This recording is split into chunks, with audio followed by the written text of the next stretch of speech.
Excuse me. Captain by a hook with a red beard. Captain by a hook with a red beard. Yeah.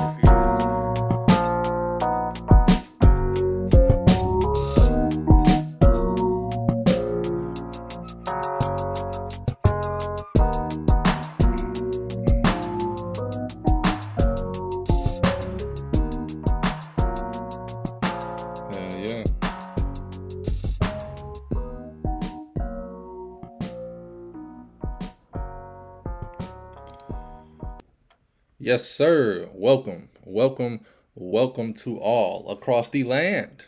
It is Friday, baby. It is the 3rd of November. Huge weekend ahead of us, football wise, getting down to the nitty gritty, both in the NFL and in the college football. A few more weeks of college football, actually. I want to say about 4 to 5 weeks, and then we're going to get into a bowl season around Christmas time. And then some college football playoffs, baby.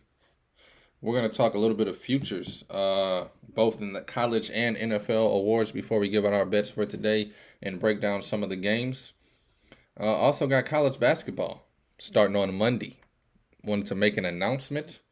Monday will be right here on Captain by a Hook with the Red Beard, a 2-hour college basketball extravaganza, baby.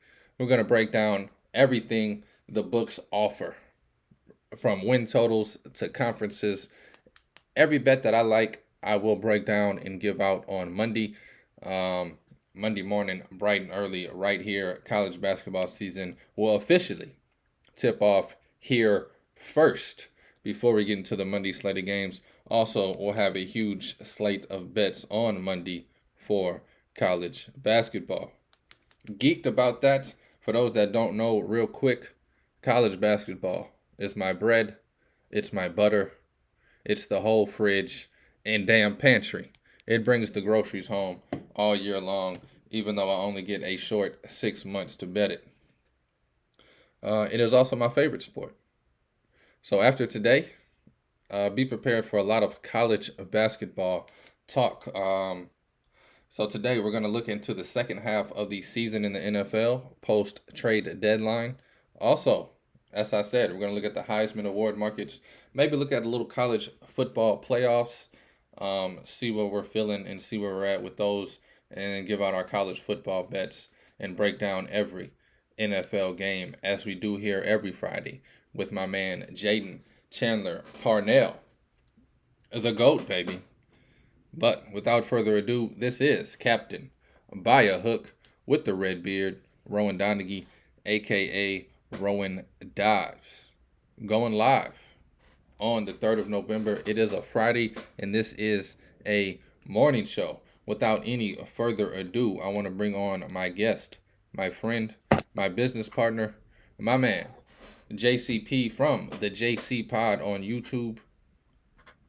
Co-owner. How we doing? Of Stare Down Sports. I am good, man. How the hell are you doing? Got the Man, red I'm on? feeling great.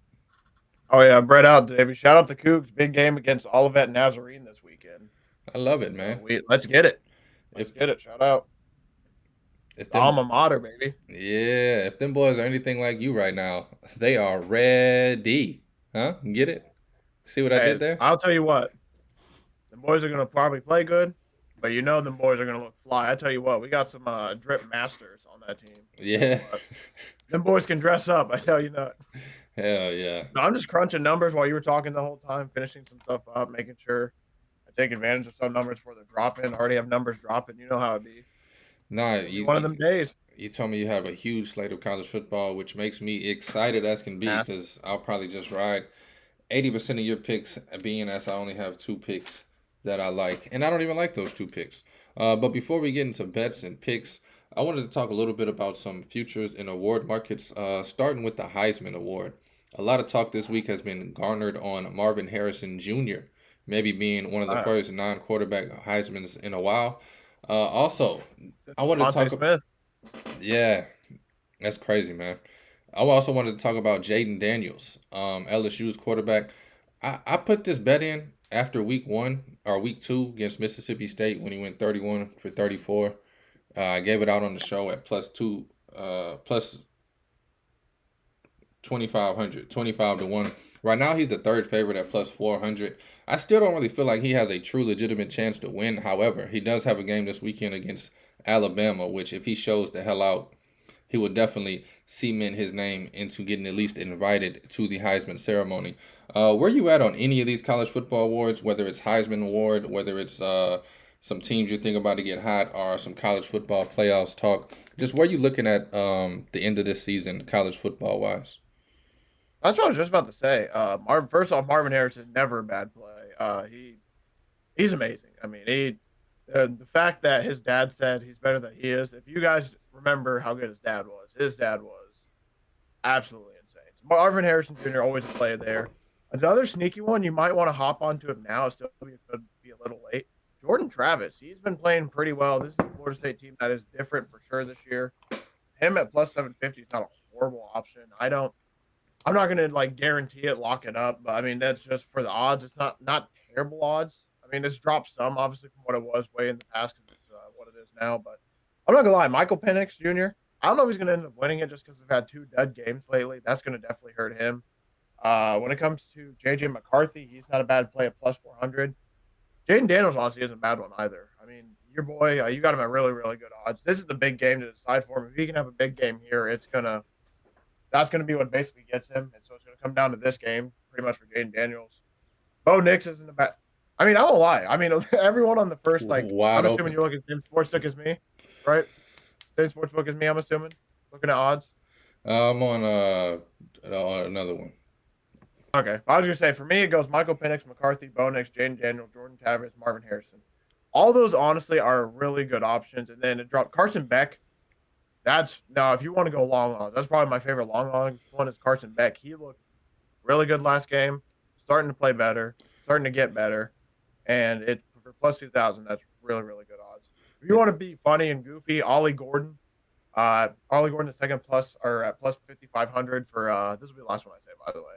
Ollie Gordon plus 5,500 he's the running back for Oklahoma State. He has had I think 250 scrimmage yards. I think in 3 games in a row. He has been absolutely on a tear for them. Will he win it? Probably not. But if you want to have fun with the odds, it is really big odds. But yeah, if I had to give you a quick list, I'll say top 3.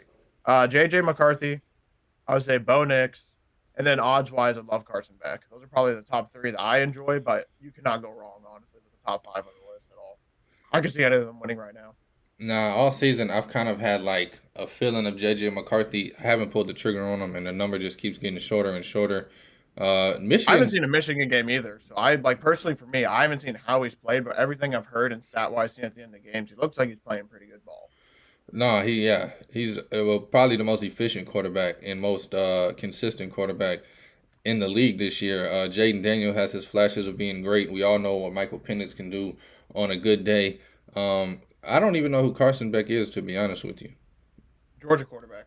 Okay, that makes sense. Yeah, he just lit it up last week without the tight end Brock Bowers. So that's what gives him a big push. Is he's starting to look like he can sling a little bit, and he's really good. Honestly, he's improved a lot over the year for them. That's awesome, man. I look forward to watching him play SEC championship game and stuff. Georgia's soft schedule will definitely allow them to be there, and yeah, man, I don't know. Part of me wants to take this Marvin Harrison at plus 1,000 just because of the media he's garnered. Ollie Gordon, I don't even know. That'd just be crazy to me if he came out of nowhere. No, yeah, I get what you're saying. Just a fun. Probably won't, but I mean, I'll read you the stats real quick while you're talking. Just a fun long shot bet right there. I'm just gonna stick with my Jaden Daniels bet and not try to do too much in this market. Just ride Probably it out. a good one, honestly. Here's Ollie Gordon's game log. Since we'll read it. Do you want me to go? We'll go since September 23rd. 18 rushes, 121 yards, 4 receptions, 14 yards. So here, I'll just go rushing yards and then I'll go receiving yards to make it easier. 121. These are all rushing yards, by the way, people. 121, 136, 168, 282, 271. Touchdown, 4 touchdowns, 2 touchdowns. And then receiving yards, 13, 14, 5, 116, none the one game, and 21. So, I mean, if you look at the stats, he is absolutely on a tear. Yeah. He had like 300 yards in 2 games. That's why I gave him out a plus 55. Like there's some real.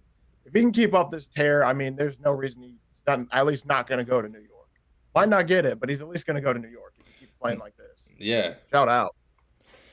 No, I love it, man. Shout out to the young man, as you said. Where you looking at college football playoffs? I know it's very early, and by very early, there's some huge games the next 2 weeks that'll really tell us who's going to be there, who's not going to be there. LSU, Bama this weekend, Michigan, Ohio State's another big one that always kind of shifts the playoff market. And then you got Florida State, who's one of the hottest teams in the country. I should have probably looked their schedule up. I might look it up right now. It's pretty. I will tell you what I remember. It is pretty light. They should have. I think they've already beat up the meat of their schedule. So I think they have 4 light games getting to the championship game. So as long as they don't literally mess around, they should win it. Yeah, I won't lie. Real quick, and go ahead. minus 260 for them to make the playoffs is the most what's the word? They have the biggest juice to make Biggest the odds? playoffs. Yeah, Georgia's minus 220 just to compare it. It's crazy. That is stupid. Why are they not over Florida State? I mean, honestly, after you see the Florida State schedule, you understand why. I won't lie. Ohio State at plus 110. I mean, Ohio State, I kind of feel like it's almost. I don't want to say a lock to make it, but I don't know. The only thing that scares me is when they play Michigan. I think Michigan, the way Michigan's playing right now, if Ohio State continues to play like this, Michigan's probably going to beat them bad.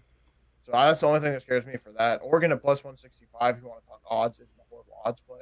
Did you get Florida State's schedule, by the way? Yeah, it's pretty tough actually. And when I say tough, Is it? they got 2 games that I think is tough. They play Pittsburgh tomorrow, then they play Miami next week, the Hurricanes, and then Hey, they that's. Go ahead. Sorry. Go ahead. then they play some team called North Alabama I've never heard of, and then they finish the season with the Gators of Florida. That will be the toughest game, I think. That Florida game will be their toughest. If you've seen Miami play the last few weeks, I mean, I don't want to say they're kind of a shell of themselves, but I mean, they took Virginia took them to overtime. And I watched that game, I mean, I still don't know how, Virginia, I mean, if Virginia wasn't a horrible football team, they win that game. Miami was able to win. It was shocking. So, I mean, Florida State has a real shot. I think, honestly, the only thing I would have flipped from the college football playoff rankings, what they came out with, I would have flipped 1 and 2. I just would have given Georgia respect of being I know their schedule's not the toughest, but I would have given them the respect of being the national champion for 2 years in a row. I'm not complaining about it. It's very early in the season. I honestly, if I see anybody dropping out, it might be Florida State, and then Oregon pops. I think Florida State or Ohio State are probably going to be the 2 teams to drop out. And if they drop out, I see Oregon being the next one to take the spot. Oregon's been playing absolutely lights out since they missed that field goal against Washington. Washington has just been having a little bit of offensive struggles. That's why I don't know if they're necessarily going to make it. I can see them making it because they have a really good quarterback. But looking at these odds, I just think if somebody's going to drop out, as of right now, the way it's playing out, I think Oregon's going to be the one to jump in. Bucky Irvin running the ball amazing. Bo Nix playing as the 15-year seniors, playing as good as he can, and their defense is playing pretty good. What I mean, Washington plays USC this weekend, which would be a huge game for them. They could get got there the way they've been playing, too. They have not been playing the best the last 2-3 weeks. Yeah, I think that game, I believe the number is like 3.5 last I looked. I think it should definitely be more of a pick 'em. Both of these guys, electric quarterbacks, so-so defenses on both sides. It's definitely going to come Be a down fun to one. whoever has the ball last. Before we jump to the NFL, I figure we just keep it in college, man. You want to go ahead and roll out some of your picks for tomorrow, or all of your picks for tomorrow? Yeah. I have. I only got 2 picks, man. I'm gonna go LSU with my heartstrings. Hate to bet. Actually, my number suggests to bet Bama, but I'm just riding LSU. I bet the money line last year against Alabama and got lucky. See what happens this year with LSU plus 3, and then I like Kentucky minus 3.5 on the road. I don't remember who they play. I like that one as well. I think it's up to 4 now, sadly though. But I still love Kentucky on the road. I think that's something I've heard. I think that's basically a competition. I think there's a skill gap, basically competition gap between the way Mississippi State's playing and Kentucky's playing. Mississippi State. I faded them every week, bro. And they're bad. It's been pretty profitable. Yeah, they are pretty. I'm sorry, I'm placing bets as we're talking. Just to get some odds, it's pretty bad. I won't lie. They're just bad. I mean, there's no other way to put it. They're just bad this year for whatever reason it is. But yeah, I'll just burn through basically some of these and just I'll basically just go down. I'll try to go down the sheet. It'll be a little bit hard because they're gonna have all the games, of course, because why would they? First one, give me Boston College. I got it at minus 115. It's now minus 110 at plus 3. Kind of frustrated that now I lost the 5 odds, but it is what it is. I didn't even tend to take them on the money line. Boston College, in the great words of Chip Patterson, they're trying to get their bowling shoes. They are basically one game. I think they basically like 1-2 games away from the bowl. If you look at Boston College's schedule, I believe this is about as must win as it can get. I don't remember their schedule off the top of my head, but they have some pretty tough matchups upcoming. So it's going to be as much. This is basically a must win game for them. Syracuse, it's just been one of those years where like they were just been struggling injury wise, just game wise. Yeah, they have Virginia Tech, Pitt, and Miami. Those are the last 3 games for Boston College. This is about as must win as it gets for them. So give me Boston College tonight, at least plus 3. I like them to win, but I'm just going to get the points. Real quick, I forgot about this game. I've been looking at this game all week. I've been looking at the other side of it, though. Syracuse at home at the Carrier Dome. I might take this over 50.5 too. I forgot this game was going on tonight, but I have been looking at it all week. I might ride you the Boston College plus 3 though, as you being a smarter man than me. I also like the over 50 in the hook though. Might jump on Might not that be a bad play as well. The only issue I see with that is Syracuse, unless you're counting on Syracuse defense to be bad again. I mean, Syracuse scored 10 last game. Boston College scored 21 against UConn. Syracuse scored 10 against Virginia Tech. That's the only thing that scares me is these offenses have shown they can kind of be. But I mean, at the end of the day, I mean it's a 4-4 team against a 5-3 team. Anything can truly happen. It's Friday night football. The biggest the reason I'm like I said, the biggest reason I'm taking Boston College, like I said, is because I just think it's one of those situations where they need this win to go bowling. Pretty much, it's one of the because I read out their schedule. This is a very important game to them. And Syracuse has been dealing with injuries. I think they are just coming off a bye though, so this could be a good week to heal. I also don't mind Colorado State plus 5.5. They played Air Force very, very tough. Not going to take it, I don't think. It's just something I might take it. We'll see. If I want a little bit of extra money for tomorrow, I might end up taking it.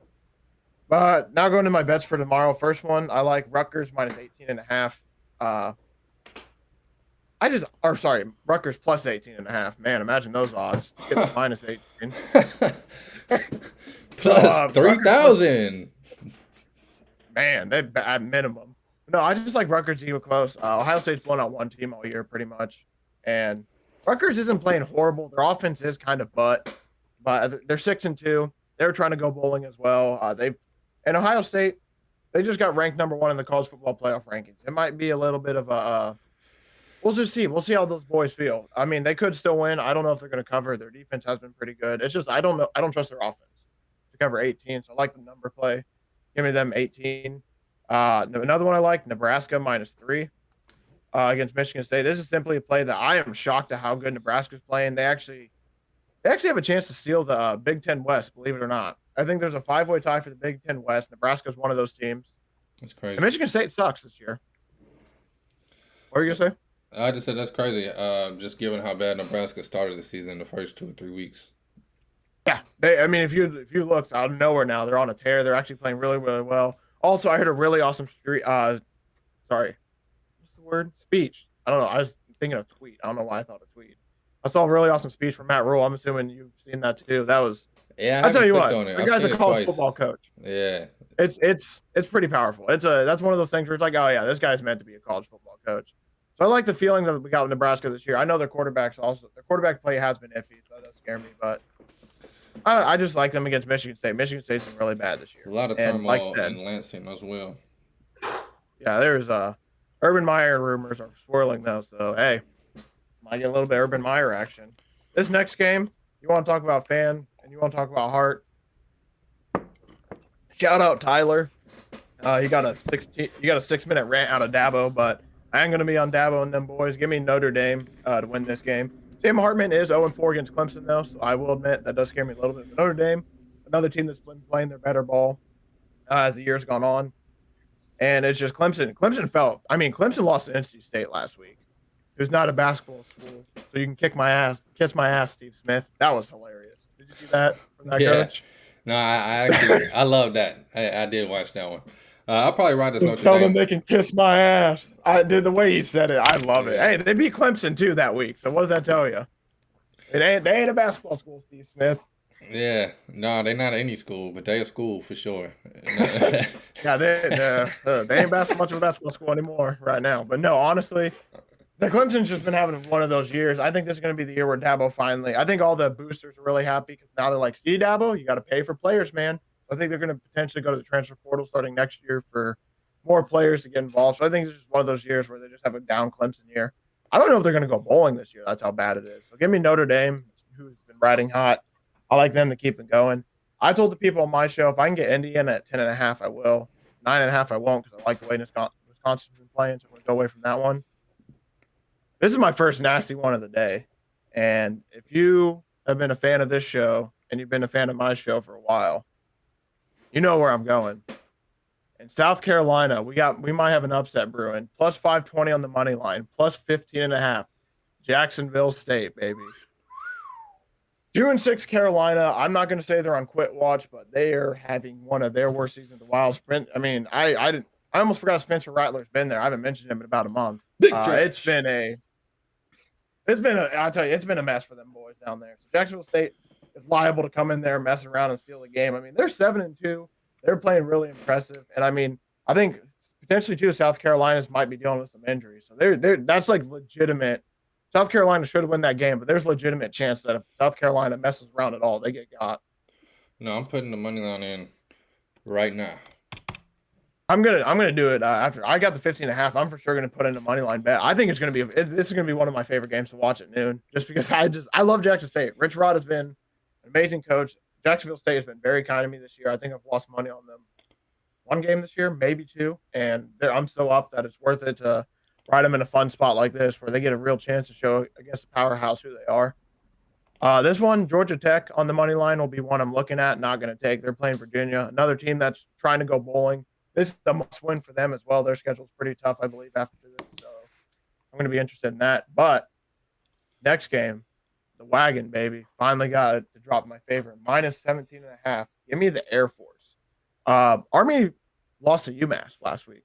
And I've had to come on this show, cheeks out, red after getting spanked, embarrassed after betting UMass. So if Army's losing to a team like that, Air Force the way they've been covering, it's going to be all over. This total was at 31.5. I liked it a lot better when it was at like 33, 34.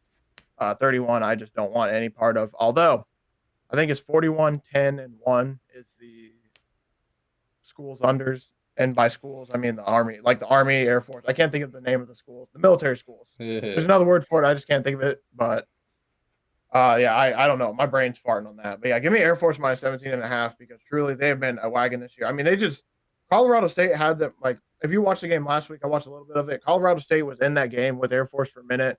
And then Air Force got a strip sack and just basically opened up the floodgates and absolutely beat their ass. So Colorado State's not horrible. Army, they're pretty bad this year. So give me the Air Force Falcons, man. Been good to me this year as well. So they're one of them teams I'm gonna ride. Okay, sorry. There we go. Ooh, this line's starting to move my favorite now as well. So I don't have to take a spread anymore. Give me Florida. I have a lot of road teams, by the way. I noticed that is wild. So we're going to be a road warrior this week. Give me Florida Atlantic minus 110 on the money line. I wanted to take them last Friday. I didn't because I'm a soft boy. They end up blowing out Charlotte. So I'm going to take them here on the road. I thought they played a really good game last week. I don't know too much about UAB, but I just know that I think Florida Atlantic is potentially a bit better than that. Sorry, I forgot to click 2 games on my slip just to make sure I talked about them. Next game, you want to talk about wagon status. This really didn't cover for me for the first time all year, but it was like a 20-point spread. It's understandable. James Madison minus 5.5 over Georgia State. Georgia State did absolutely blow out Georgia Southern, who got blown out by James Madison. So I am very curious to see how this game goes. James Madison, they've been good to me this year. The Dukes have been, I think they're the Dukes. I can't remember. They've been really good to me this year so far. Somehow they're still not bowl eligible because of the 2-year bowl ban or whatever. That's some bullshit. They should be bowl eligible. 8-0 team or 7-0, whatever their record is. I'm going to keep riding them. We're going to keep doing it. Did I take the over? I did take the over in this game. It moved up a point, though, so I am a little bit nervous. I kind of like it anywhere potentially under about 60, though. Georgia, Missouri. Give me the over, 55.5, probably. This is a maybe. I'm going to probably sit. If it's anywhere under 60, I don't mind at all. I see this game being like a 40-20. Like I see it somewhere being around that score range. So that's going to be an over. I'm going to be keeping an eye on. I probably will end up taking it. Another bet I got for sure: Oklahoma State plus 5.5 at home. We just talked about Ollie Gordon. He is going crazy right now. I'm going to be interested to see how Oklahoma can get off the mat. They just got knocked down last week bad by Kansas. I mean, that's a soul crushing loss for them for sure. So that's going to be interesting to see how they get off the mat this week. I am a little bit nervous about Oklahoma State's receiving defense. By that I mean their DBs, because their DBs are kind of buns, and that the passing attack is what Oklahoma can do well. But Oklahoma got away from the run last week, kind of bit them. So I'm interested to see how Oklahoma State responds this week. Yeah, you can get them +6 on some other books. So Look around for that. I'm just so slowly reading off one book, so yes, look around. If you can get a +6, that's even better. I genuinely enjoy that. yeah, they got a +6, -110 where I'm looking. Okay, so yeah, this is probably going to move. I like that a lot. Virginia Tech plus 9.5 at Louisville. I'm interested in. I'm going to probably stay away, but I'm interested in looking at. This is the. Did I take this? I didn't get this out of my show by accident, but I probably will take it. Northwestern. I'm going to take them plus 5.5, but I'm for sure going to be on the under. Lowest under, I think, in football history at 31. It was at 30.5 earlier. I think it's the lowest ever. I'm going to take this under, man. I mean, these are two horrible offenses. And Northwestern's actually playing a good defense. The only reason I'm taking the plus 5.5 is I could see this ending like 12-7, like 13-3, or not 13-3, sorry, 13-10. It's going to be a disgusting game. So I'm for sure going to be on the under. And after a big win last week at Northwestern, I'm going to be taking Northwestern in that spot. I think I'm about close. Once I get to the 7 p.m. slate, I got like about nothing. So I know I'm getting close. Where are we at in my slate? So I am interested in maybe FSU at -21, -21.5. I don't know if I want to mess around with all that. Kansas plus 2.5, I believe. I think I have two more bets. Yeah, Kansas plus 2.5 against Iowa State. I'm shocked that Iowa State's favorite. Kansas, not Kansas State. My fault. Kansas State plays Texas. Kansas against Iowa State. I like them plus 2.5. If I can get it at +3, that's even better. They are playing Iowa State team that hasn't played too bad this year, but Kansas coming off a big win against who did we just say? Oklahoma. Coming off a big win against Oklahoma. I'm very excited to see what they can do going into next week. I won't lie to you though. I'm about sick of betting on Jason Bean. He is so inconsistent, but he won in the game last week, so I just gotta nod my head and just say thank you. But man, I tell you what, that boy pisses me off watching him play quarterback sometimes. He has these really good plays, and then there's just these boneheaded throws where it's like, dude, what in the hell did you see? I mean, like, I'm talking Zach Wilson boneheaded, where the DB is just standing right there and he throws it right to him. It's like, dude, what in the hell did you see there? Worst part, too, he's a 6-year senior, so that makes it even scarier. But shout out my boy Jason B. Got me a big win last week. I am also interested potentially SMU -12.5, but I'm probably going to lay off that. Last bet of the day for me, Alabama -3. Give it to me. I really do enjoy this. I think Alabama, this is potentially a get back spot for them where they kind of like proof that, hey, we're still Alabama. This is the potential game for that. But also, like I said, I am scared of Jane Daniels on the other side. We talked about it earlier. Alabama -9.5 plus 220. If you think they can win by 10, which potentially might be worth the play. But yeah, that's all I got for college wise. We went crazy. Yeah, man. I love it. Love it. I wrote down all your bets. I would definitely be on some of them. I love some of your bets though. You kind of opened my eyes to some bets I was overlooking. I ain't gonna lie, man. I just been college basketball deep diving. I haven't even really cared to look at some of these lines. Hey, that's what's going to be awesome about these Fridays here soon. It's going to be me when I give out college football.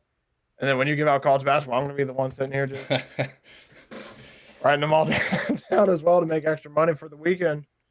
Yes, sir. Kentucky did move to 4.5. I got it at 3.5. I still like it at 4.5. I like it anywhere under a touchdown. I think they win this game by close to double digits. Minimum touchdown.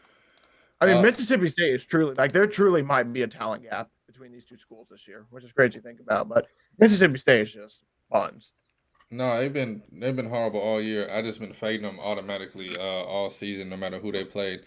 And they happen to be playing one of my favorite teams to bet this year, Kentucky, this week. Let's jump over to the professionals. And before we get into this week's slate, any thoughts on MVP, Super Bowl, any team that surprised you, any team that's disappointed you? Just some quick thoughts on anything you want to talk about futures wise in the NFL. We're kind of at that point where we just passed the trade deadline. 49ers beefed up their Man, defense. A few other little moves here and man, there. Yeah, it's getting scary. They lost man. three in a row, or if they would have not lost three in a row, I think they'd be talked about all week as the Super Bowl favorites. Easily. I mean, it's just a little bit. Now they're past. The biggest thing is they have just not been producing the sacks this year. Nick Bosa has been able to. It's because the other guys haven't been as good. Nick Bosa's still the same guy. He's just taking all the brunt of it because the casuals don't know the other guys' names, like Eric Armstead, all those guys. Eric Armstead had a good game, I think, last game. I mean, they just need those guys to step up. Getting a guy like Chase Young, yeah, that's going to make their defense. I'd say that makes their defense pretty good. No, honestly, season awards MVP, the two guys I'm watching right now, Lamar Jackson plus 600, Joe Burrow plus 1,800. Really do enjoy those two. Christian McCaffrey plus 2,800 wouldn't be a horrible play, but he's going to miss a game or two just for either rest or injury. So it's almost not worth. Sadly, as much as he probably should be deserving. Yeah, Yeah, I love Lamar Jackson, love Joe Burrow. Those two have been playing lights out so far this year. I mean, obviously Patrick Mahomes at plus 270. Just wait for the drop. He's had 3 bad games in a row. It potentially should be low. I mean, if you didn't get it like around plus 500 range, there's no point in hopping on it now. I mean, you could still. I mean, it's honestly, as long as Patrick Mahomes honestly, if he's over anything plus 250, I would always recommend just putting a little bit on it because he's one of the best quarterbacks in the league, arguably the best quarterback in the league. So plus 250 is always a play. I don't mind Jalen Hurts at all. I just feel like his odds are too low now at the point where you missed out on some bigger odds. So yeah, big odds wise, I love Lamar Jackson and Joe Burrow. Offensive player of the year wise, AJ Brown at plus 750, kind of sneaky, kind of like it. But I think it's going to end up being Tyreek Hill if he gets his. As long as Tyreek Hill doesn't get hurt, I think he he can gets get over 2,000 2,000 yards. yards. Yeah, I think it's his Yeah, Vince award. going to lock it up. But the thing that AJ Brown does have going for him is he does have an NFL record this year, so that does always help you out. Yeah, I'm probably not going to. I don't have anything I'd lock up in this market. I think McCaffrey, Tyreek Hill, and AJ Brown are all the right answers to lead it. Now I tell you what, defensive player of the year wise, Aiden Hutchinson at plus 3,000, I wouldn't mind it at all. Chris Jones at plus 3,300, wouldn't mind it at all. But I think we know who this is between Myles Garrett, T.J. Watt, and Micah Parsons. I think those are all three the right answers. I think if you put money on any of those three, you could tell me either way, and I would agree with you. I love Myles Garrett and TJ Watt personally more though, and this is nothing against my Cowboys dissing. I just truly think that the way those two have been playing, Micah Parsons is just a little bit separated from the conversation because the defense is just. It's not like we aren't talking about the Cowboys. I just feel like we aren't.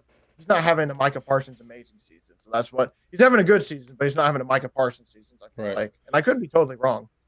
But I just feel like Myles Garrett and TJ Watt, I feel like when it comes to my mind, when I think of defensive plays, I mean, it could just be because I watched the Colts game too, but I'm thinking of Myles Garrett hopping over the snap, blocking the ball, 2 sacks every single game. Myles Garrett just being destructive. I'm thinking of TJ Watt last night sacking a dude with his helmet off. Like, I'm thinking of that stuff. Michael Parsons, don't get me wrong. This is not a diss on him.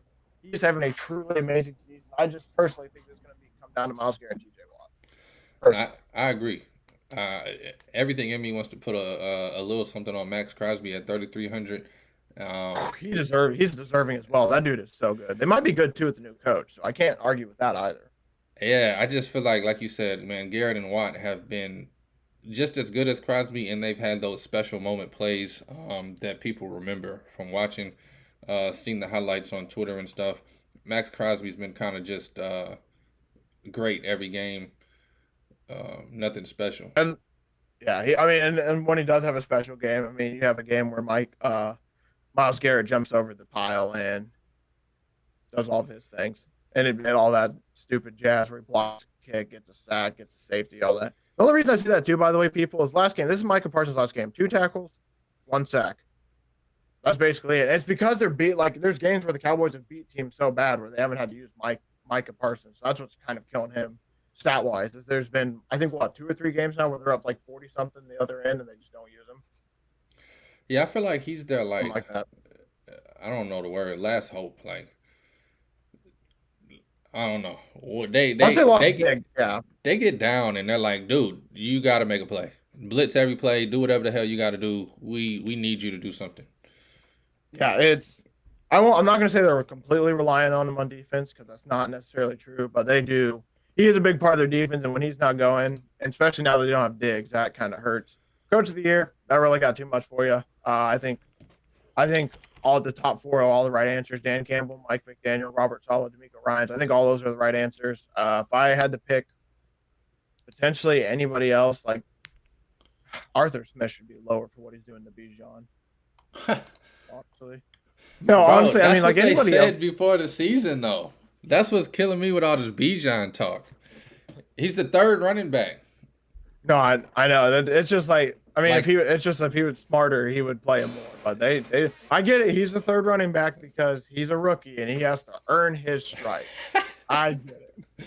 I'm not That's saying so I agree with stupid. it, but I'm saying Oh if yeah, somebody comes out and tells you they about to take their shirt off, expect them to take their damn shirt off. He said it before the season when they drafted him. Bijan's not gonna get the touches y'all expect. A lot of gambling markets were weary of taking his overs on the season long because they didn't know how much he'd get used. And it actually surprised me how much they did use Bijan the first few weeks of the season because that's what really I think set up bettors and fans getting their hopes up that it's he would. because Cordell Patterson was out. Honestly, Yeah, so they were forced a little bit more. And I mean, honestly, truly, if they were smart, like this is me being obviously I understand how they said he was 13. If they were smart, it'd be Bijan, Tyler Algier. I mean, it just sucks to give it. If you look at the stats, Tyler Algier, I think is averaging about like 3 a carry. Like it's nothing good. And then Bijan's being special, but yes, they are trying to save him. He is technically the third running back, and they are trying to like. There's a lot of gamesmanship they're trying to do with him. I don't understand it. I just usually when you have a really good guy, you want to watch him play, but then you saw what happened with AR. I mean, man, I don't know. I'm gonna get off that before I get pissed off. I know. I'm not saying I agree or disagree. I'm just saying this is what I expected from what I heard before the season. I mean, have you seen how Arthur Smith is coached too? I mean, he's an interesting character. We'll just say that interesting character. Offensive rookie of the year, CJ Stroud is the far and away favorite. I don't think anybody's really going to catch him. Potentially, if anybody would, it'd probably be Will Levis having a shocking year because at this point, it's not going to be Bijan because what we just talked about. Not going to be Jordan Addison because they just got a new quarterback, even as good as he's going to be, and potentially Jefferson's going to come out. I would love to say Jahmyr Gibbs, but you know what's going to happen, right? Do I need to tell the people, or do you? David Montgomery's going to come back. Jahmyr Gibbs is going to do all the work, and David Montgomery's going to be the Jamal Williams and have 20 touchdowns this year. I mean, they're going to do the same thing they did when he comes back. Because don't get me wrong, he said this is just the tip of the iceberg for Gibbs. That's what Dan Campbell said, but he also understands like, hey, we don't need this guy we don't need to throw him in on the goal lines and have him getting like roughed up. We can give it to our big bruising back and let David Montgomery fall forward for a touchdown. So he really has no shot. Same Puka Nacua. I mean, he's just slowly going to fade more and more. I mean, CJ Stroud is far away. I think the favorite there. So minus 140. I think it wouldn't be a horrible play, but I'm not going to take it. Defensive player of the year. I think this is a 2-man race right now, and I believe that I love either of these guys. Jalen Carter, Devin Witherspoon. I mean, Devin Witherspoon is so fun to watch.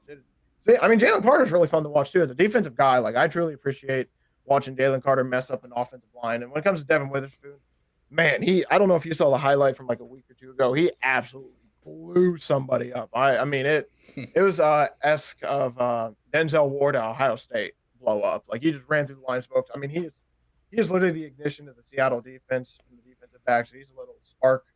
Love that. So I wouldn't mind either of those two in the last market. How's TJ Watt able to be on the comeback player of the year? That makes no sense to me. Why is he even available to bet? What did he come back from? He hurt for 8 games last year, I guess. There's a Chase Young. There's another book that has Aaron Rodgers listed at 25. Yeah, and that's why I'm pissed. I wanted Aaron Rodgers listed on this one. I was going to bet it because if he comes back and plays one game on a torn Achilles, it's his award. Because I mean, DeMar Hamlin's plus 100. I mean, if you were truly, I mean, at this point, he hasn't played. I don't think he's played at all. So at that point, they just give it to him and say, "Hey, congrats on being able to still be in the NFL award," pretty much, which I respect at the same time, but I don't think that's my comeback player of the year award. Breece Hall plus 900, don't mind. I just don't, you know how this award works. I can't give this award out realistically because I know how it is. It's going to be the it's the feel good story of the year, pretty much, is what comeback player of the year is. No, especially this week, Sunday Night Football, we're going to get a lot of DeMar Hamlin side stories going on. Yeah, I can't. By the way, what the hell are we doing, NFL? Sorry to interrupt, but why are we putting him back in that spot, NFL? No, those two teams, it's nighttime game. It's not Sunday night. It's not Monday night, but Sunday night. That's all I thought about. I was like, man, I can't just be a 4 p.m. game. We don't got. I mean, give it a year, but they didn't give it a year. Now I was trying to explain that shit to my girl the other day. Like, dog, he about to play the team. But yeah, comeback player of the year. I like Chase I do Young got one. and I like I was Cooper about to Cup. say I don't mind Chase Young at all, but I do got one I really do like. I potentially might hop on Kyler Murray at plus 6,000. If he comes back and he plays like somewhat decent, I know they're 1-17, so who knows? But he comes back and plays somewhat decent. There's a realistic chance for that, and the odds are massive. But yeah, I don't really got too much for this odds market because I just don't. It could go any sort of way. Aaron, I mean, they got Cooper Cup on here. They got Matt Stafford. They got guys that they got John Mechie who came back from cancer, which would be at 15 or 150 to 1. I mean, there's just I don't understand like why some guys are on here and then there's other guys I'm like they should win it, but they probably won't. So that's kind of how I feel about the market. Yeah, Tua being the second favorite. I mean, he missed what, a game, 3 games last year. No, he missed a good amount. I think he missed at least like 8. Hell At no. least. I think he only missed he came 3 back games. No, there's no way. I feel like it was way more. It's probably gonna be like 5 right in the middle. Right in the middle, yeah. I need to look it up. I'm very curious. Yeah, I was about to, but do it. Real quick, I just want to just throw this at you. Rasheed Rice and Sam Laporta for Offensive Rookie of the Year. Huge numbers I don't mind either on both of them. either. CJ Stroud, as good as he's been, he just hasn't been great at all to me. He's been consistent. He's been great for a rookie, but as far as just being a great quarterback, he's been struggling to put points up. You look at it, you think he's played a great game. You look at the stat line, he's like 11 for 22, 170 yards. Yeah, and then you're just kind of like, and then you saw the game against the Panthers last week where it was not the best showing. I won't lie. So I mean, like, you were totally right there. I think Sam Laporta. I didn't even. I should have opened the market. That's on me. Devon Achane, if he comes back and he does really good, that might not be a bad one either. But yeah, I think between those three you said, I think that's really, really good. By the way, I think Tua missed 6 games. Wait. I believe it was 6 games, yeah, because of 2023, right? He only played in 8, so he did. I think he did. He only played in 8, so 17 get week. Is that like 9? I think he missed about 9 games or so. Yeah, that's crazy. I feel like that's off. I mean, you're looking at it, so I believe you. I just, from my memory, he missed like what, 2 games after the first concussion, the game after the next. He missed. Concussion? I think it was only 1. I think he only missed like 1 game. Played like 1 or 2. Got another concussion. And once he got that like second one, I think they're like, "Hey, you're done, man." Oh, didn't he come back the next damn week or something? I don't know. That was after the first one. That was the first one. I think the one that did him in is when he was throwing up gang signs on national television on the night game. I think that's when like, Jesus Christ, we cannot just keep throwing this guy out there. And then I think that's when they were just getting hammered by everyone about letting him play. And then they're just like, yeah, we need to. No, I think it was like I think it was about this time last year. Honestly, it's when he went out, and they're just like, yeah, we can't keep doing this. We're gonna get killed by the media. Yeah, that was definitely fucking terrifying and heartbreaking. No, as much as I did just joke about it right there. That was honestly like truly scary because that was like the second you saw him like doing that, it's like, oh, I mean, we saw it last night with Traylon Burks, but he had the wrist curl. But I mean, when you see the fingers like that, that's when it's like, oh, that boy is out. But yeah, I just got chills thinking about it. That was just good. But shout out to him, man. He's doing jiu-jitsu now. If you watch him when he falls, he looks a lot more athletic. Looks like he actually took it seriously. So shout out, man. Nah, yeah, man. I'm glad. I'm surprised at the number of players, basketball included, that just flail to contact. Yeah, especially on the hardwood. It's like, man, the boys are just not. You're gonna be 30 thinking like, yeah, damn, can't get up in the morning because your back hurts. Yes, sir. Man, beautiful breakdown. Let's get into some of these games going on Sunday. Starting off with the 8:30 game in Frankfurt, I believe. Yeah, Frankfurt. You said on your show, you said a home game for the Chiefs, and I was sitting there, I'm like, I don't want to text him. I think you'll figure it out later. That's at Frankfurt. I honestly figured it out last night. Way after from the ad. I didn't even watch the game at all last night. I think I was looking at my phone. I was like, 8:30. Frankfurt. I don't even remember what I was looking at. The NFL, man. I think I was just looking at the score for the Steelers game. Yeah, I didn't watch a second of that shit last night. You didn't miss much. I will admit, before we move on to these, shout out our boy Eli Manning, Kenny Pickett. Seriously, what does he do? He has a game. They just mess around, they hang in the game. He has a game-winning drive. I mean, that's all.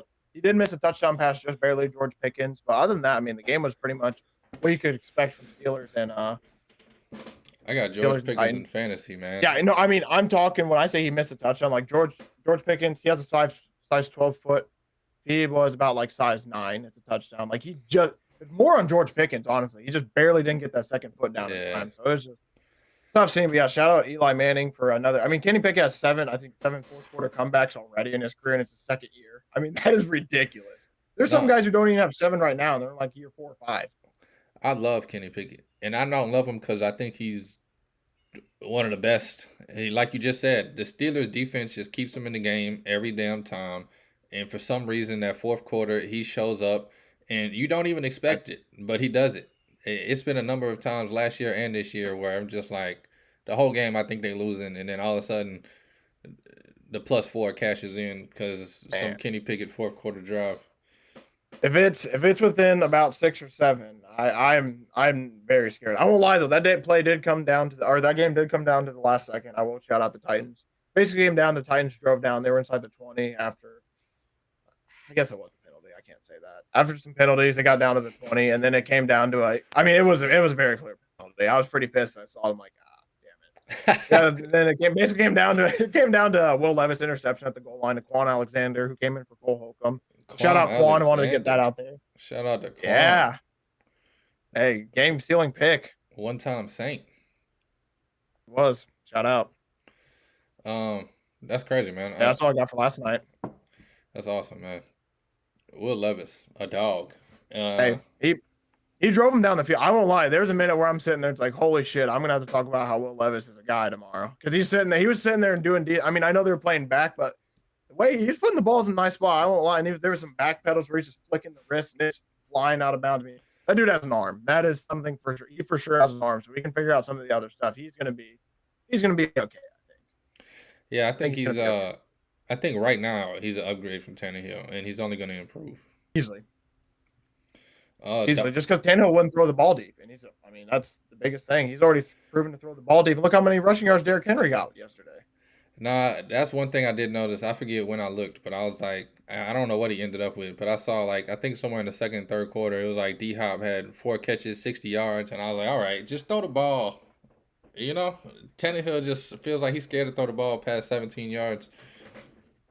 Probably is. He probably doesn't have an arm. He doesn't have an arm. Who am I kidding? He just doesn't. It's one of those things where he has to tune it up. It's like those old dads. He has to throw 7, 8 short routes. He's like, all right, now I can huck one deep. I need a minute. My arm's a little. All right. Stop doing Man, this. give me a minute. What it feels like, man. But the young arm, he can just throw it all day. Shout out Will Levis. He made them kind of fun to watch. I almost cashed out my Titans win the division ticket. But then they started Will Levis, so I'm sitting there. It's like, I guess we'll let it ride.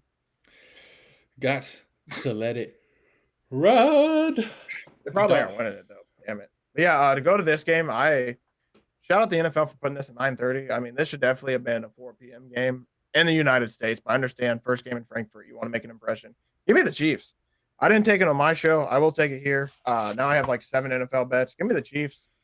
I just think this is a good bounce back spot for them. Patrick Mahomes has played horrible games, and we're 3 horrible games in a row, I think now. And I think the Dolphins are. I think you kind of said it best in your show. The Dolphins are the best of the rest. There's the elite of the elite tier, and the Dolphins are on their way to get there this year. I think they're basically. I think next year potentially could be the year because I don't think they're fully ready on defense. They did just get Jalen Ramsey back. I think that's Big good, but I trash. think there are still a few defenders away. Most overrated player in the history of the NFL is Jalen Ramsey. I'm on the Chiefs as well. The money line isn't just not bad. There's -120 yesterday, -124 today. That's still -124. I would take the money line over the spread. Who am I kidding? I agree with you. Yeah, I think Chiefs. Not like just roll and blow them out, but I think the Chiefs. We've seen it all the time. The Chiefs, great game management, great defense, one of the best quarterbacks, one of the best coaches. They just figure out ways to win the game, whether it's by 3 or whether it's by 30. I think they figure out a way to win this game. Yes. The Los Angeles Rams. Stafford's still questionable, I believe. +3 Yep. on the road going to face the Green Bay Packers, who have looked like maybe one of the Hot worst track. 3 teams in the league.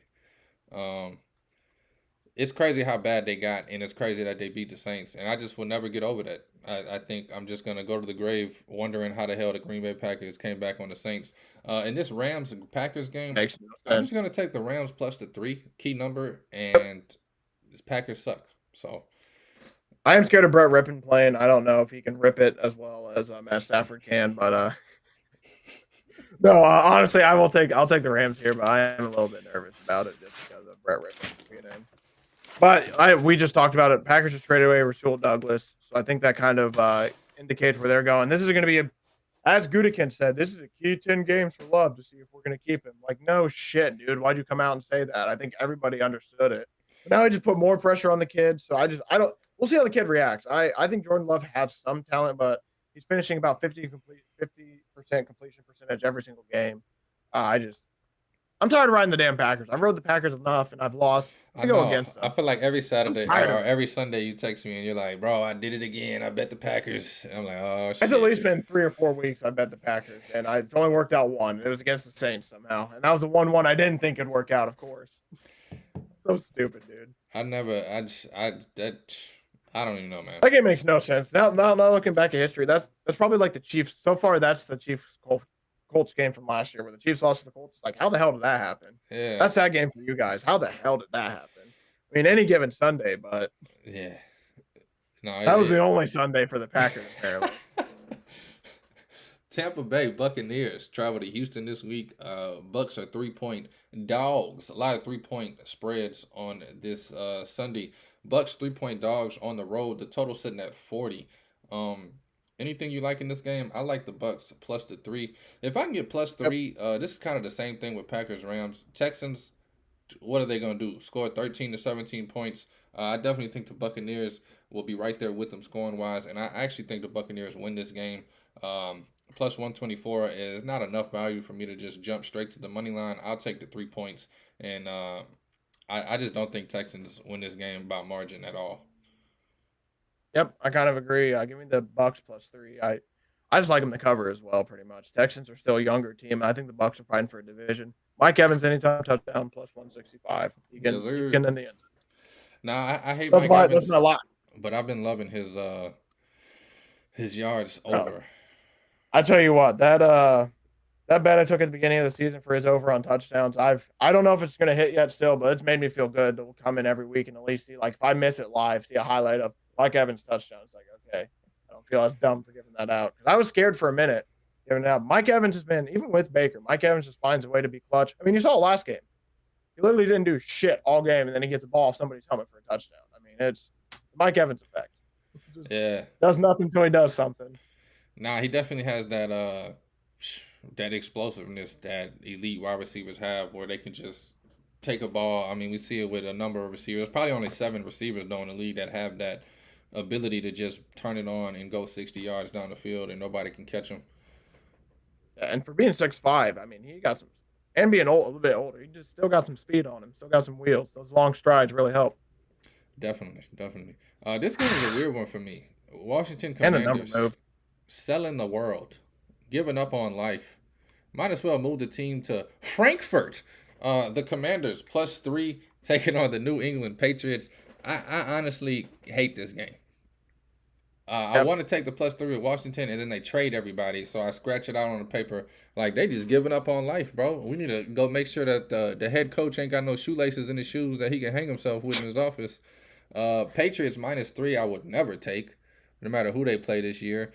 Total sit at 40 and a hook. If you got to bet something on this game, I guess the over might be the play.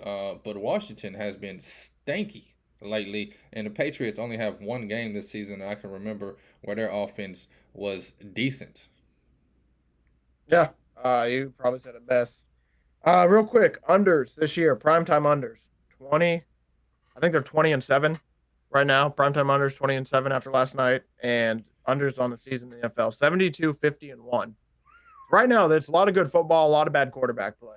I love the Commanders at plus 3.5, plus 3. All I can think about is Ron Rivera finding a way to be like, oh, I forgot. If you kick a field goal, you get 3 points for it. He's going to say some dumb shit like that at a press conference again after they lose. That's all I can think about. I gave it out on my show, so I kind of have to ride Commanders plus 3.5 if we can get it back. All I'm going to think about is Ron Rivera's going to say some dumb shit after that press conference, like, "Oh, we thought we saw him drop the ball, but we didn't see it on replay, so we didn't think to challenge it." Like you saw, I mean, he did it right in front of me, but we didn't see it on replay, so I just didn't want to risk wasting a timeout in a challenge. He's going to say something like that. I don't know what's been going on with him. Shout out Josh Harris, though. I believe that's the owner. Big trade day for him. Gets Montez Sweat out. I mean, by the way, the more I think about it, that is a steal from the. They just stole from the Bears. I didn't realize the Bears gave up a second round pick for a guy who they're going to now sign to a contract. So now he has the leverage because they traded for him. I mean, that idiotic move there. Trading Chase Young, that's not a bad one. I kind of don't understand why they didn't sign him. I guess they think they can find somebody else, but he traded those two and traded James Harden all in one day. Shout out, man. That boy was dealing. Another thing too, now the fact that he's the owner, it makes me nervous. Sixers owner too. Yeah, That boy that's the Sixers making owner. moves. That boy playing fantasy. That boy was just on the phones yesterday. That's what makes me kind of nervous though about the Commanders is the fact that he's their owner. I don't know. Until they get Ron Rivera out too, I don't truly know what's going to happen. So I gave it +3, all that, and I still took the Commanders +3. If I can get at +3.5, I will love it. If it drops anything under +3, I'm trying to get off that riverboat as quick as I can. I'll swim with the Gators if I have to. I'm getting off that boat. I ain't getting on it. That's the ugly part about this game. As much as we just talked about the Commanders, you look at the Pats and you think there's no way they can cover against anybody. So why not take the points with the Commanders? I've definitely gone back and forth all week. If it wasn't for those trades, I'd be on Washington. I just feel like there's some more stuff going on in the locker room. I think the players realize, okay, season's over. I don't know. Pretty much. That's what they say. When you trade away players like that, you're pretty much telling your players like, hey, we are going a different direction. Nobody's safe. Especially when you trade guys like that. Like I understand like contract wise, they were all in their last years, but when you trade some locker room like stalwarts, it's like, oh, okay, so we'll just see. I mean, we saw what happened with the Raiders as well. They're starting to clear out space, but they wouldn't trade Devontae Adams. He could be gone at the end of the season. We'll just have to see. But the Commanders are potentially on quit watch. They just played a really good game against the Eagles and then get their two guys traded away. So it's probably really demoralizing. Definitely. Chicago, the Bears +8.5 coming down south, baby. The total here set at 41. New Orleans Saints at home -8.5. I'd bet my life that 8.5 is too big in this game. Derek Carr. I see this being very similar to the Chargers. Dennis Allen. What was the score in that game? I honestly don't remember. Like 30-15. Like 24-10 or something. 30-15, something like it was over 2 touchdown win. This is the Saints, I believe. But it's the Bears, right? You're a Saints fan, so I feel like it's your Saints, your team. Give us how you feel. You're the expert. I think they suck. I would argue the Saints are the same as the Bears.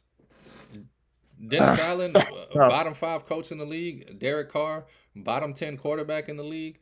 The defense is a B+, and the only thing keeping us in this season, we're 4-4 because of our defense.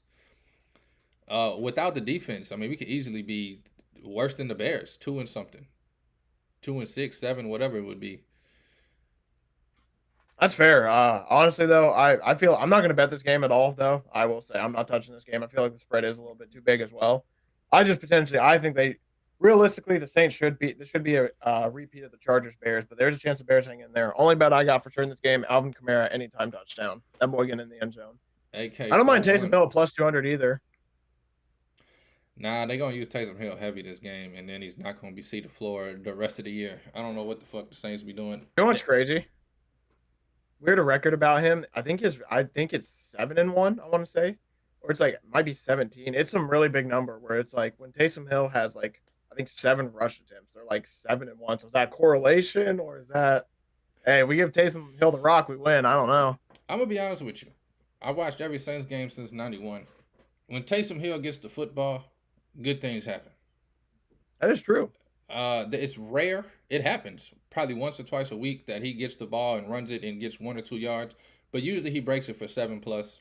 Usually if you pass it to him, he's a bulldozer. He'll hit that sideline.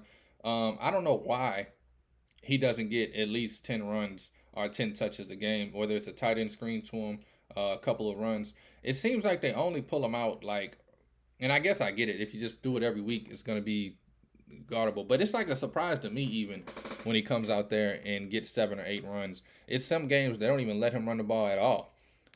Just to quote Deuce I think McAllister, he does the radio announcements for the game. Anytime they get inside like the 10-yard line and they run it with Taysom, all you hear on the radio is "Do it again, just do it again, they should. just do it again" until he He gets is the getting a end lot zone. more touches. He is getting a lot more touches these last 3 or 4 weeks, and I think you've seen the correlation. The Saints have been playing a lot better. I mean, they could have potentially beat the Jaguars if they did it again. No, but honestly, shout out Saints. I think Alvin Kamara and Taysom Hill potentially get in the end zone this week. I think the Saints should win. I just don't want to bet 8.5. Nah, I already got a lot of bets out there. I don't need to bet this game as well. I think this should be more of a 4.5, 5.5 number. Anything over a touchdown with the Saints is just scary hours. The Vikings Scary hour. plus 3.5 Wow, on this the road top. with Joshua Dobbs. Is it official? I'm not sure. I think it's Jaron Hall this week. I believe that's what. I think Kevin O'Connell came out yesterday on the Pat McAfee show. I think it's Jaron Hall. I believe. No, I do remember hearing earlier in the week, even before the trade, like Monday, if they trade for Dobbs, who would start this week, and O'Donnell's leaning towards the guy you just said. I don't remember the name. Probably Dobbs next week after he gets a week to learn the playbook. I think it's Jaron Hall. Let me just look up the. No, that's what I think too. Vikings plus 3.5 still maybe a good play. Over 37.5. I don't have anything on this game, but the Falcons love to lose or win close games. I think even if the Falcons win this, it's a Young Ho Koo field goal and they win by 1 or 2. Bro, I tell you what, between that we are some real fan favorites between the number 30 from Nebraska and Young Ho Koo. We got some real ethnicity favorites in here, diversity favorites, however you want to say it. We love the boys, man.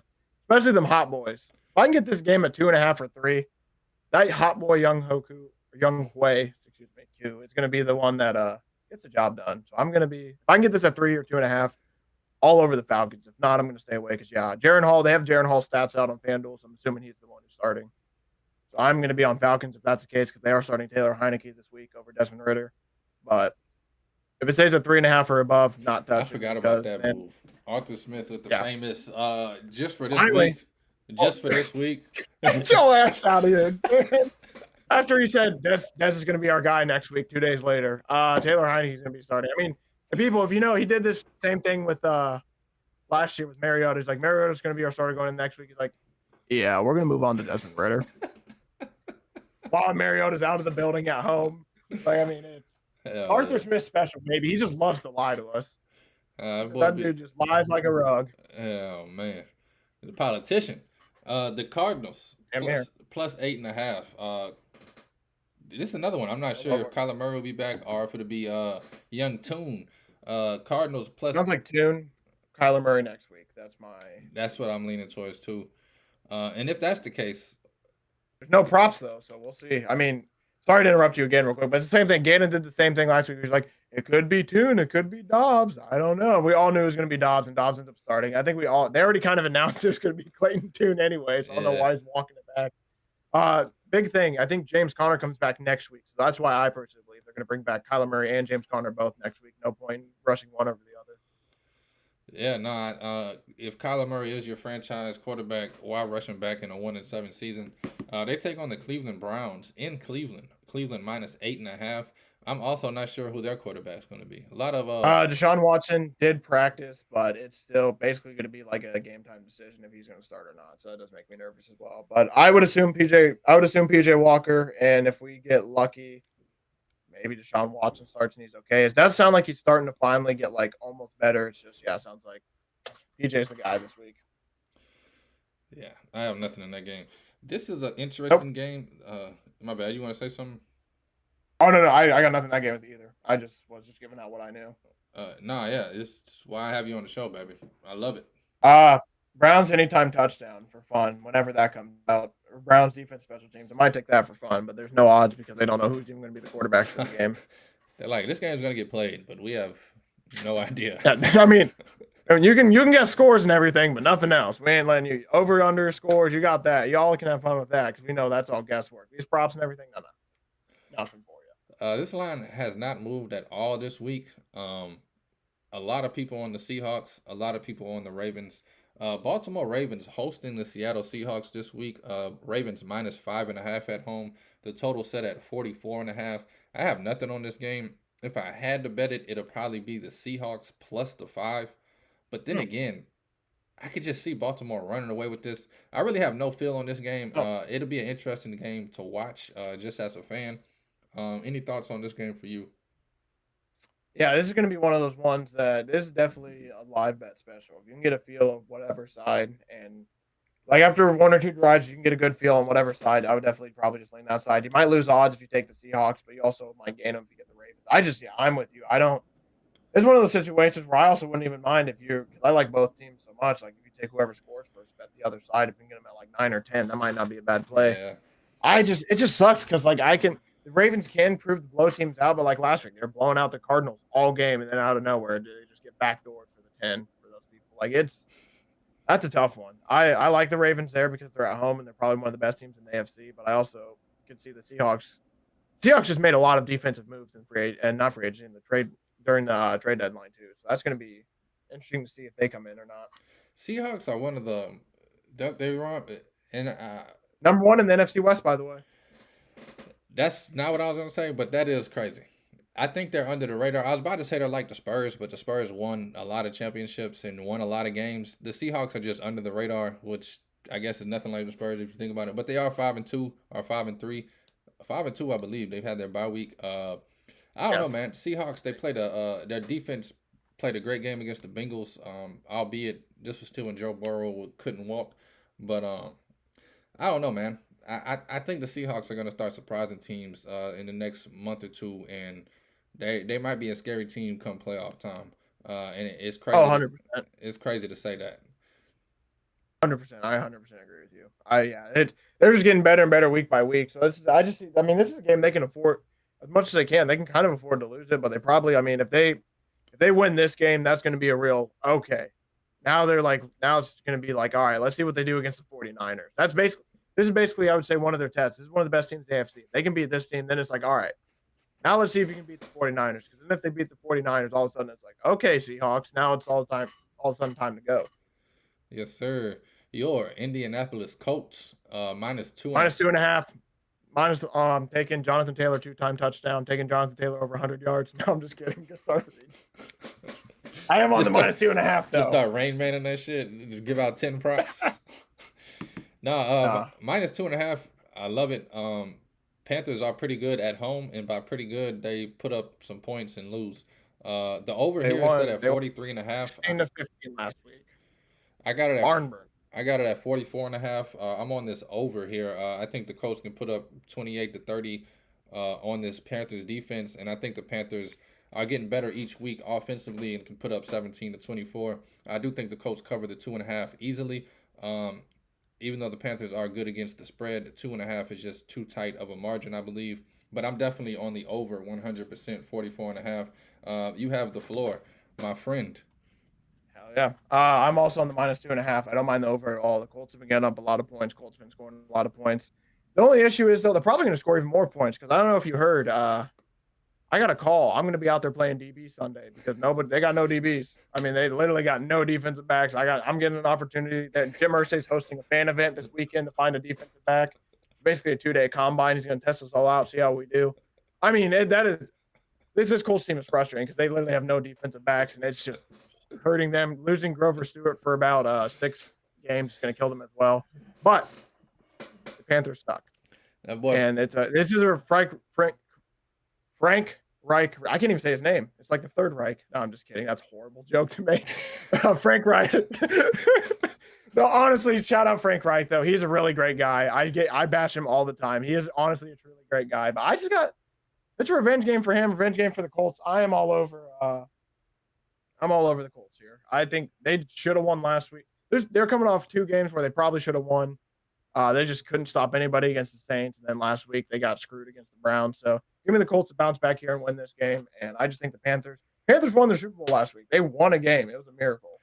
No, it looked like they won the Super Bowl. I love they won it too. Yeah, from the way they celebrated, it looked like they won a Super Bowl. And I agree with you. I'm sorry, just to add on that. Dude, watching the way they celebrated, it's like, y'all realize you beat the second overall pick, first year coach. This team was not good last year either. So, hey, a win's a win though. So I'm not going to take it away from them. Shout out the Panthers, but yeah, I don't know if they're winning this week. No, definitely not. I love the Colts here. When I was watching Saints Colts last week, the Saints have not looked that good at all, and I was like, man, this Colts defense. They're letting the Saints look like a damn good team, and I think that kind of hyped up. That's why the number's 8.5 this week. Everybody thinks the Saints are good. I'm telling you, the Saints stink.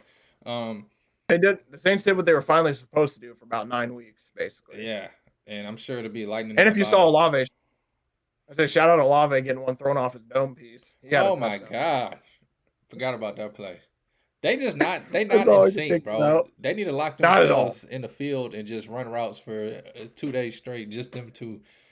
They might not even need to run out. They might just need to lock each other in a closet and have like a 7 minutes in heaven session or something. They need to find some love, bro. Those boys need love together because they got no love, no chemistry. Just put the gloves on real quick, box it out. Yeah, I say either go in the closet and make out or punch each other out. Do one of the two. I mean, they need to get some beef settled. I mean, he didn't yell. I mean, I don't know. Their chemistry just looks out of whack. It definitely does. Last question before we move on to the next game. Jaden Chandler Parnell, starting D-back for the Indianapolis Colts. What number you got on your back, baby? Give me what number do we got? D-line number. Dude, I don't know. You might need to. Okay, can we move on to the next game? I got to see what roster numbers are available. let me look. Just a D-back with 49 on his back. Dude, there was one last week with like 40. I'm like, oh man, that's how you know we got nobody. I remember Tom Brady was saying that. Like, he sees a ugly number come on the field. He's throwing it at that. I mean, don't get me wrong. That boy Brown might be decent, but I just. Hell yeah. Man, I don't even want to talk about the DBs. It's just so tough. I mean, you watched Saint games. Everyone was running past them. Yeah. You would have thought nobody was out there. It might as well have been. A lot of people say this is the biggest game of the week. I say, who gives a hot ham about this damn game? Eagles at home taking on the Cowgirl Boys. -3 for the Eagles at home. I am on the over in this game, 46 in the hook. F it. If we got to talk about it, let's get some points going and let's get this over popping. This team, I'm kind of basing this off of last week's, I believe it was during Christmas break. Just a straight up shootout between Gardner Minshew and Dak Prescott. I'm hoping another shootout happens over 46.5. I could also see both of these offenses just looking abysmal against each other. Yeah, no, I'm kind of in the same boat. By the way, I think 48. I'm thinking 48 or 43. Something just absolutely disgusting.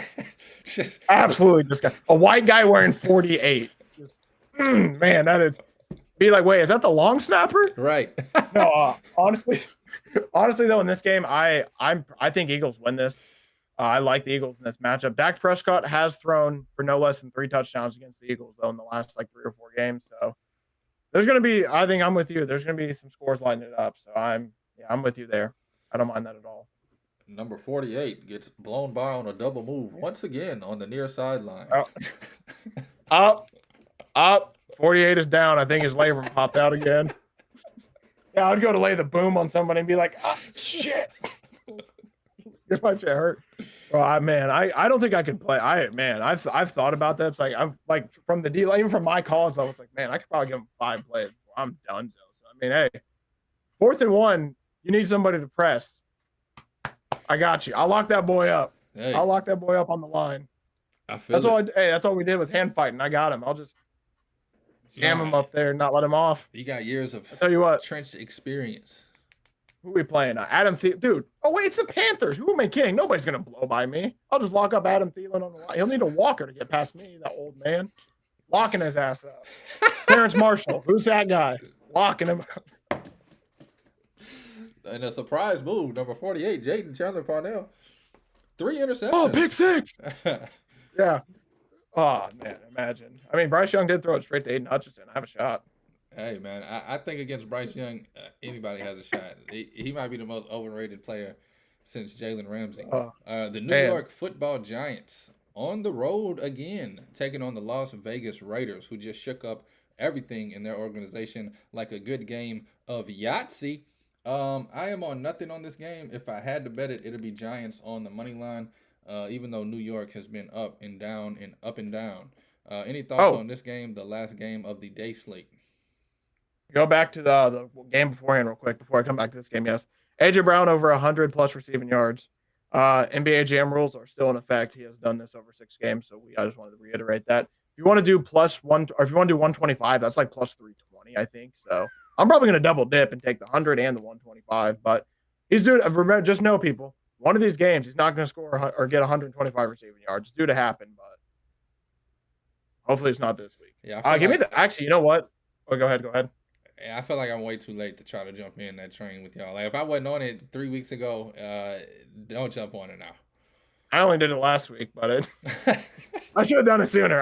The worst part too is I've watched it and I'm like, huh, okay. Yeah. Okay. I just didn't even think about it. I'm like, wait, you have NBA Jam rules. Boy, you should have been on that 2 weeks ago. Now my Yeah, dumb ass it just sucks. Devontae Smith every week, just losing. You're on the opposite train. Like one of these weeks, it's Devontae's turn. No, honestly, that's what does scare me. It's like one of these games, like he's due to not get it, but it's to the point. It's like, what is it this week? Right. But it's this week. Yeah, and the later you jump on, the worse it could be. But yeah, like I said, NBA Jam rules. I'm gonna write it. But you know what? We're gonna call this the Jeff Saturday effect. That's gonna be the new. This is how I'm gonna refer to these games now. The Jeff Saturday effect. First game, Raiders with a new coach. You heard the coach come out there. He was a former Raiders fan. He said all I heard when he was talking. Basically, I heard the autumn wind music behind me from the old Raiders. I heard the old Raider music playing. I mean, this screams old Raiders. Give me the Raiders in this game -1.5. They'll win their first game under their head coach. They got new life, new breath. They might lose all the rest of their games after that. That's what Jeff Saturday did. But the Jeff Saturday effect, first game under a new head coach. The boys are going to be juiced. The boys are going to be ready to play. I mean, if you saw the I don't know if you saw the interview with the new Raiders head coach. No paper, no pen, no nothing. There was a young man with 2 arms straight on the booth, and that boy was just spitting. And it was from the heart. Felt all truthful. Felt genuine, honestly. Like it made me like, holy shit, man! I used to love the Raiders. And they haven't been. It's like give me and I've never been a Raiders fan. I liked Michael Crabtree for a little bit. Give me the Raiders -1.5. I think that they win this game with the Jeff Saturday effect. Man, I remember Crabtree at Texas Tech, and just I cannot believe I was alive to see Jeff Saturday become a head coach for half a season. Like it just sounds like something out of the Looney Tunes. Funny enough, they beat the Raiders in their 1 win. Funny how that goes, huh? Now it's the Raiders' turn to dish it to the Giants. But yeah, that was somehow. Oh, that was. There's always correlation in life. Gotta love it, right? Gotta love it. I think you're on to something with this Raiders game. Probably regret this. -126 on the money line. Why not? I mean, don't get me wrong. It's gonna be one of those games where I've lost a lot of money with the Raiders this season. It's one of those ones like, hey,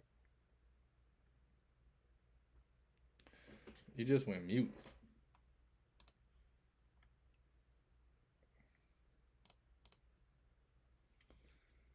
Got me. Better. You got me?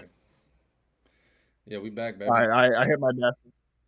A little too we hard. hit the desk again. Like I gotta quit doing that, dude. I messaged Mike a little bit, but yeah, no.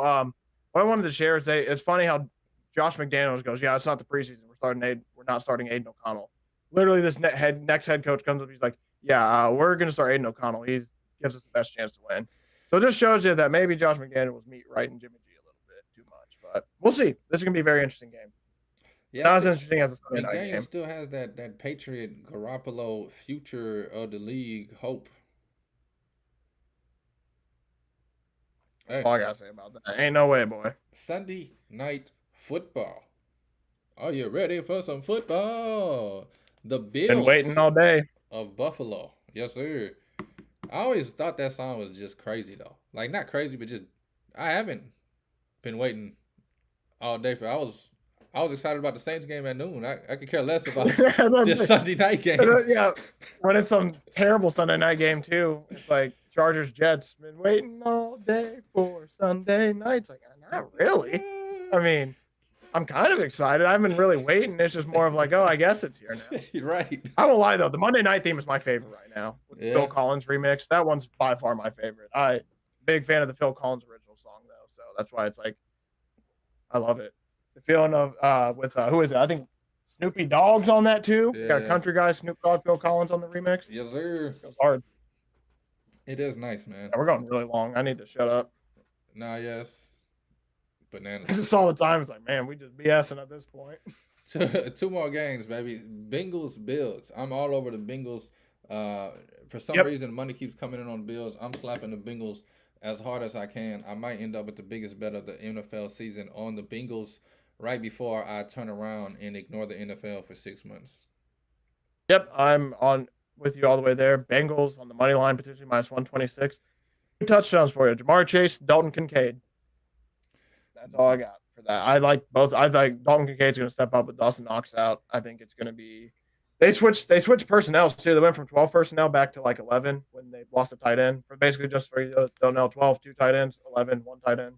So basically, now that they're doing that, Dalton Kincaid has started to basically be better and fit into the role a little bit better. So very interested to see how he does after scoring last time they played. Yes, sir. Monday night, the Jets host the Chargers. I can't believe the Chargers are favored in any game the rest of their damn That's what franchise history. Give me the Jets plus 3.5 and probably the easiest Yep. bet I'll ever take. It's just an automatic plus. Anybody against the Chargers plus money, give it to me. We could see our second coach fired this year too in this game. Give me the Jets plus 3.5. I think I feel like I don't know. The Chargers are kind of cheap. They might not fire him. I just feel like Brandon Staley's he is playing with some fire. That was a must win against the Bears. They did their job. Now it's like, okay. Now this is the definition of a Chargers team. Now they beat the Bears, they come favored into New York, and then they just lay an egg against the inferior quarterback. I like the Jets defense against the Chargers offense. That's the main reason I'm taking Jets plus 3 in this matchup. A Jets defense is legit. And hey, there's rumors Aaron Rodgers is coming back now. That team is playing harder than ever. I think they truly are trying to be like, hey, if we can get this guy back, we can make something special happen with the season. Man, Will he come back? No idea. But the more it looks, man, the more I'm just like, that boy did some voodoo science to get that thing right. And I want to see him kind of come back now. that boy has some essential oils and raw onions taped to his ankle or something, man. That boy, woo! But man, I appreciate you. My bad. Yep. No, you're all good. I was just gonna say that boy is doing some. We know how he thinks. He's a hippie, basically hippie thinking. That hippie magic's working. That's all I was gonna say. That hippie magic is doing something special to him. Man, that boy had an old lady with a wart on her nose, rubbing him down every night. The ayahuasca, baby. Yeah, singing old spiritual rituals. But man, I appreciate you every Friday coming on. It's a blast talking to you. I love going over sports, picking your brain, making me a smarter sports football better going into the weekend. And I'm sure the fans Likewise, my boy. and listeners of this show feel the same. You can check out Jaden on the X at Jaden95Chandler. Also, check him out on YouTube at the JC Pod on YouTube, which he's about to hit a huge number on there. Next episode will be huge for him. Shout out to my man, Jaden Chandler Parnell. Does amazing things over there on his platforms. Thank y'all for listening. Thank you for watching. Thank you for the love, and thank you for the support. This is Captain By a Hook with the Red Beard, presented by Stare Down Sports. 100 backward. Looks like I did episode 1. I did that when I was doing this with 100. I did it backward, so it looks like I did a 1. First episode, baby. Nah, he's about to hit 100, man. First episode. Huge milestone. He's been going at it a little over a year over there, coming at you weekly. Year 2, baby, going strong, man. We love it. I'm about to start year 2 on the 7th next week. Woo! We'd love to see that, man. Yeah, hey, just a bunch of 2 young boys and the young growth. Hey, man. Gonna be huge one day. But yeah, man. Hey, please gamble responsibly. Tiny trees. We're gonna be big redwoods eventually. Right now, we're just growing. And take all wagers at your own risk. Dives.